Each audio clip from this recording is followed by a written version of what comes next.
Radio सदाई हुर्रियत जम्मू व कश्मीर आपसे मुखातिब है मोहम्मद तारिक अपडेट्स के साथ। मकबूजा कश्मीर जिसकी खुसूसी आईनी हैसियत हिटलर और नाज़िज़्म के अलमबरदार मोदी ने गुज़श्ता बरस 5 अगस्त को मनसूख करने के बाद इसे 2 विफाकी इलाकों में तब्दील करके न सिर्फ लॉकडाउन मुसलत बल्कि 80 लाख कश्मीरियों को अपने घरों में मासूर कर रखा है। इस लॉकडाउन को पूरे 7 माह मुकम्मल होने पर खबर रसा इदारे कश्मीर मीडिया सर्विस के रिसर्च सेक्शन ने एक रिपोर्ट जारी करते हुए कहा है कि इस अरसे में सफाक भारतीय फौज ने अपनी दहशत गर्दाना कार्रवाई में 3 खवातीन और 4 लड़कों समेत 74 कश्मीरी शहीद और 943 जख्मी किए हैं। सफाक भारतीय फौज ने 49 खवातीन की आबरूरेज़ी की है। 5 अगस्त के बाद हजारों कश्मीरी गिरफ्तार करके उन्हें मकबूजा कश्मीर और भारत की दूसरी रियासतों के जेलों में मुंतकिल, जबकि कुल जमाती हुर्रियत कॉन्फ्रेंस के चेयरमैन सैयद अली गिलानी और मीरवाइज उमर फारूक समेत दर्जनों रहनुमा बदस्तूर अपने घरों पर नजरबंद हैं। वारापोरा सोपोर में भारतीय पुलिस पर हमले के नतीजे में एक एसपीओ वजाहत हलाक जबकि शौकत खांडे नामी दूसरा एसपीओ जख्मी हुआ है। बदजा भारतीय फौज और पुलिस की अंधाधुंध फायरिंग से मोहम्मद सुबहान वगे नामी शख्स शहीद हुआ है। डोनीवारा वाथोरा बडगाम में भारतीय फौज ने घर घर तलाशियों के दौरान एक नौजवान को शहीद किया है। मकबूजा कश्मीर में कश्मीर तहरीक खवातीन की चेयरपर्सन जमरुदा हबीब ने बदनाम जमाना भारतीय एजेंसी एनआईए के हाथों पुलवामा में बाप बेटी की गिरफ्तारी की मजम्मत की है। ओआईसी के खुसूसी नुमाइंदा यूसुफ अद्दोबे जो कि एक वफद के हमरा पाकिस्तान और आजाद कश्मीर के दौरे पर हैं, ने सदर आजाद कश्मीर सरदार मसूद खान के साथ मुलाकात करके मकबूजा कश्मीर की मौजूदा संगीन सूरत-ए-हाल से आगाही हासिल की है। आलमी नशरियाती इदारे BBC का कहना है कि दिल्ली में मुसलमानों को चुन चुन कर मारने के अलावा उनकी इमलाक और गाड़ियों को शनाख्त करके जला दिया गया है। अपडेट्स खत्म हुए।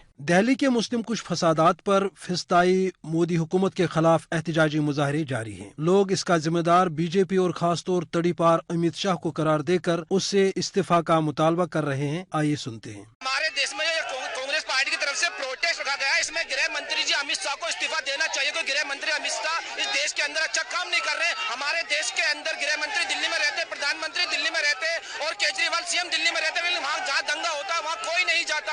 और ये इससे बड़ी शर्म की बात नहीं है। पूरी दुनिया में हमारे देश का नाम बदनाम हो रहा है और हमारे देश के अंदर कपिल मिश्रा लोगों पर कार्रवाई होनी चाहिए और हमारे देश के साथ इंसाफ होना चाहिए। जो हिंदू मुस्लिम हमारे देश के अंदर इस तरह की वारदात हो रही है, ये शर्मनाक है। 50 लोगों का हत्यारा है दिल्ली में। अमित शाह की वजह से ये हत्याएं हुए हैं। कहीं ना कहीं उसके पूरे प्रोपेगेंडे के पीछे अमित शाह ही है। कि पूरी दिल्ली जल रही है और जो दिल्ली दिल वालों की दिल्ली कही जाती थी, आज वो दिल जलों की दिल्ली बन चुकी है। हमारी संसद में आज लोकतंत्र के हत्यारे बैठे हुए हैं जो प्रमुखता से अमित शाह और नरेंद्र मोदी हैं। हम अमित शाह इस्तीफे की मांग करते हैं